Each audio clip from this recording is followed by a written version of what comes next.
let's talk about why it's so hard to get things done. And here's a hint. It's not because you're lazy. It's actually about physics. Yeah, you heard me right. Today we're going to apply Newton's first law of motion directly to your to-do list. Oh, you know that feeling, right? You sit down, you're ready to tackle some huge project, you've got this massive goal, and then you just stare. Instead of starting, you're just staring at the screen. It feels like you're trying to push this impossibly heavy boulder uphill. Well, guess what? You're not wrong. And more importantly, you are not lazy. You're just dealing with a fundamental law of the universe. And this is where we get to reframe the entire problem. See, it's called mental inertia, and it's exactly what it sounds like. Your brain, just like any object in the universe, wants to stay doing what it's already doing. So a brain that's chilling on the couch scrolling through feeds, it wants to stay on the couch scrolling. It's not a character flaw, people. It's literally a law of nature. Okay, so if starting is the hard part, what's the secret sauce here? Well, the good news is physics works both ways. See, the same law also says that an object in motion tends to stay in motion. Once you actually get that boulder moving, even just a little bit, it wants to keep moving. That's why that first initial push, it's absolutely everything. So let's talk about mastering that first push. Because the biggest mistake we all make is we make that push way too big in our heads.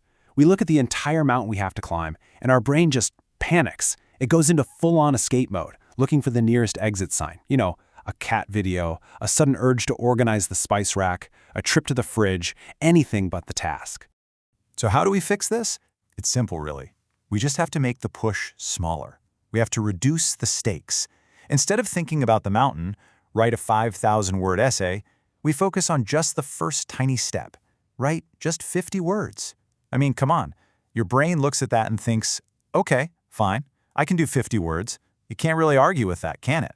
And this right here, this is the core mindset shift you need to make. The goal is not to finish the whole task. Not even close. The goal is just to break the inertia. It's to make one tiny, completely unimpressive move. Seriously, that one little step is all it takes to overcome that state of rest.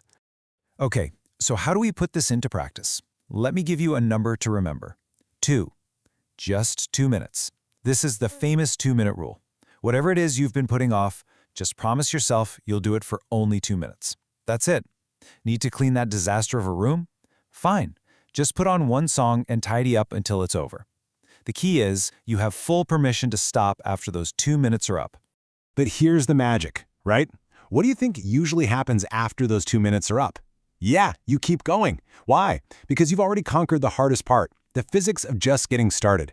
You've broken the inertia. Now you're that object in motion that wants to stay in motion. You're coasting downhill. All right, so we're moving. We've broken inertia. The next question is, how do we keep that momentum going? How do we stop it from fizzling out?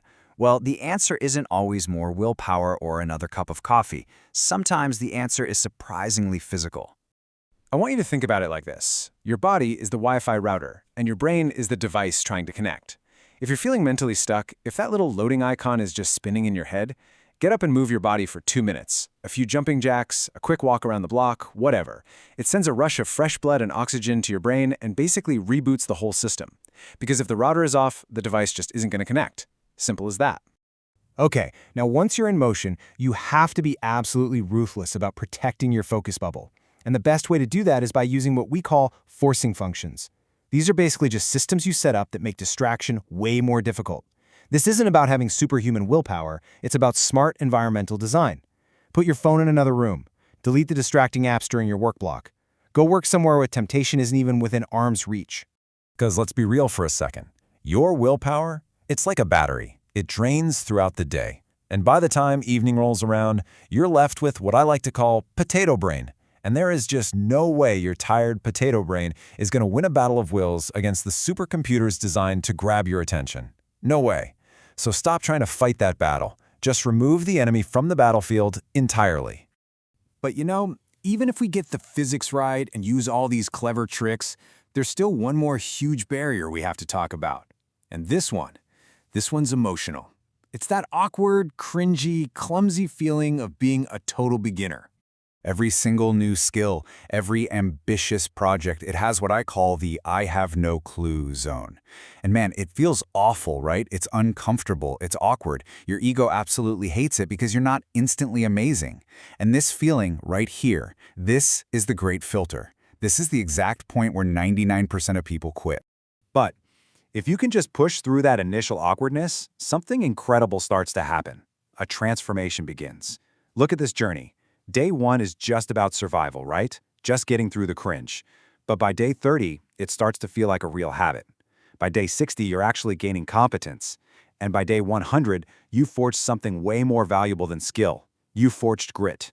You've earned that unstoppable momentum we've been talking about. So, when you boil it all down, it really comes back to one clear, simple challenge for you. This is not about some massive life overhaul by tomorrow morning. It's about one single thing, that first, tiny initial push. Because here's the tough love part. Nobody is coming to push that boulder for you. You've got to be your own hero and your own rescue team. You have to take complete ownership of that first step. You have to be the external force that acts on your own mind. So I'm going to leave you with a direct question. And I don't mean for tomorrow or even later today. I mean for right now. What is one tiny thing you've been putting off that you can go and do for just 2 minutes the second this is over? That's it. That's your only mission. Your future self is kind of watching, and they are really, really hoping you start now. So go on. Just break the inertia.